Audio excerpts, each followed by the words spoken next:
Love can make your soul crawl out from under its hiding place. I have been in sorrow's kitchen and licked out all the pots. I have stood on the peaky mountain wrapped in rainbows with a harp and sword in my hands. I do not weep at this world. I am too busy sharpening my oyster knife.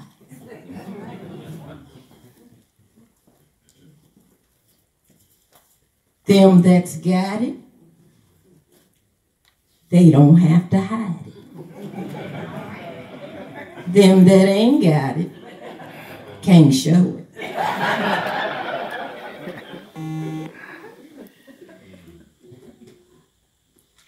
Grab that broom of anger and drive out that beast of fear.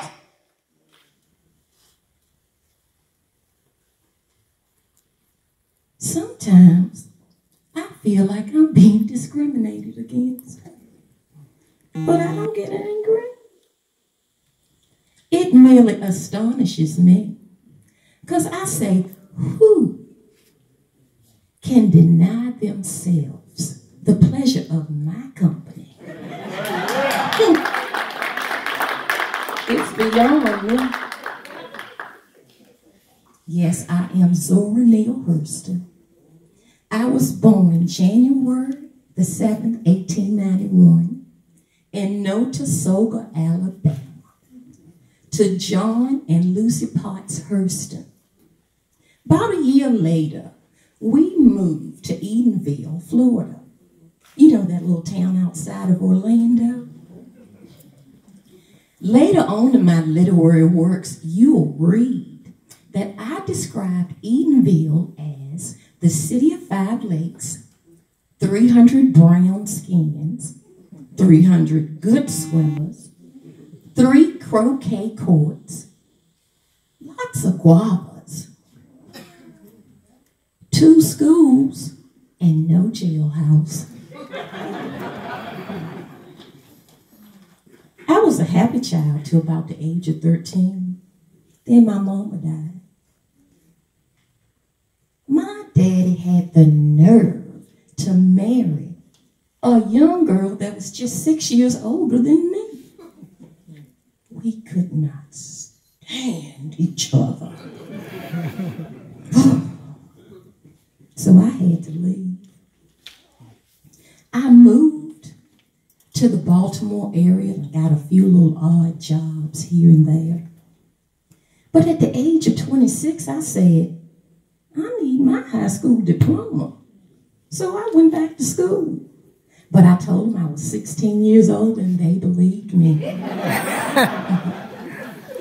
Do you know I carried that lie to my grave? People always thought I was younger than what I was. That's still today because black don't crack. I digress. After I graduated high school, I got a scholarship to one of the most prestigious black schools in the world. You know it is Howard University. I wrote a couple of literary works while I was there. But I got another scholarship, and I was able to go to Bernard College of Columbia University in New York City. See, that's where I met my Boaz. No, really, his name was Frank Boaz. But he said, Zora, I need you to go down there to Harlem and find out what all the hoopla is about. He said, I want you to do some field research on black lives. I said, okay, I can do that. So with no job, no friends, and lots of hope, I went. Them that's got shall have, them that's not shall lose. That's what the Bible says, and it still is news. Mama may have, Papa may have, but God bless the child who's got his own, who's got his own. Yes, we had some jazz and some blues and little word works, and people were acting on Broadway. Y'all know it as the Harlem Renaissance. You see, black people discovered that they could do much more than pick cotton, work in the fields, and clean up behind white folk. Again, no offense.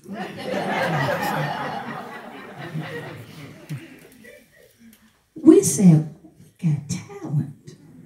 So I rented a couple of rooms here and there till I came on this boarding house.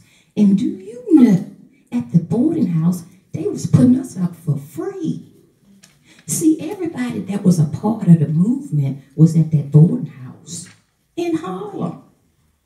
And that's where I met my good friend, Langston Hughes. Langston said if he was going to marry anybody, it would have been me. So you know we was good friends.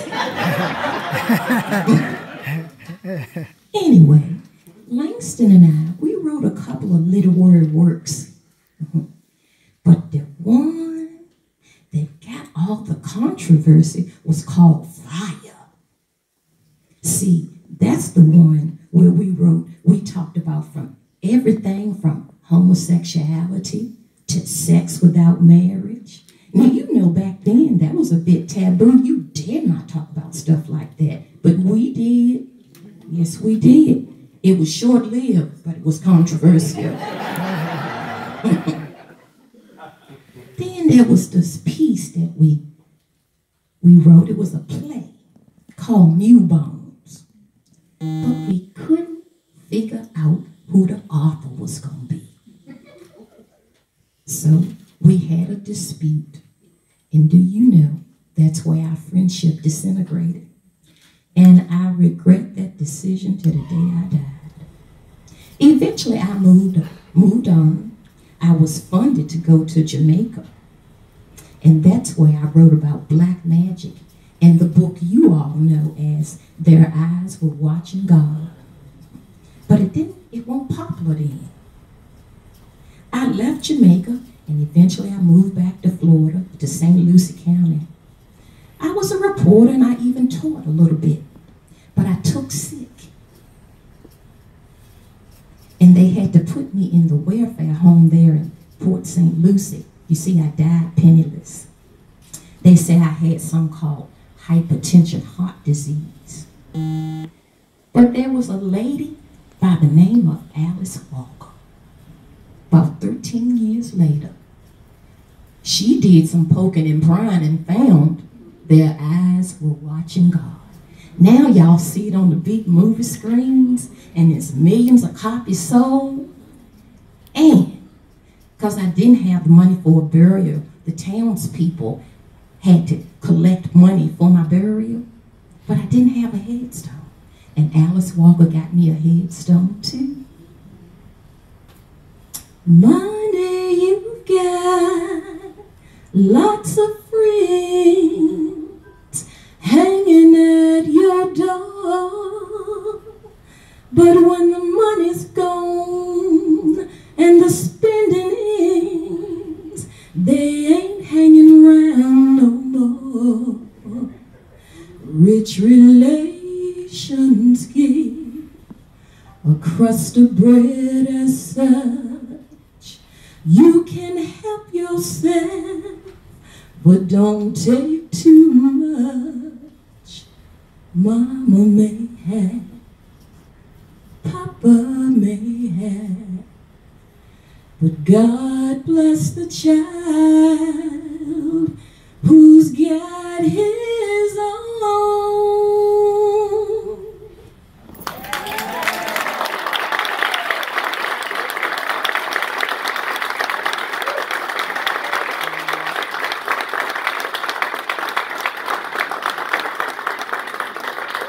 Thank you very much.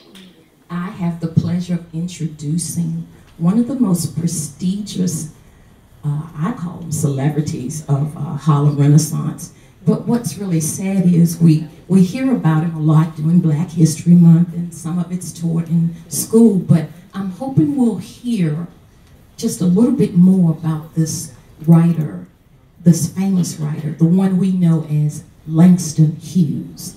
Thank you.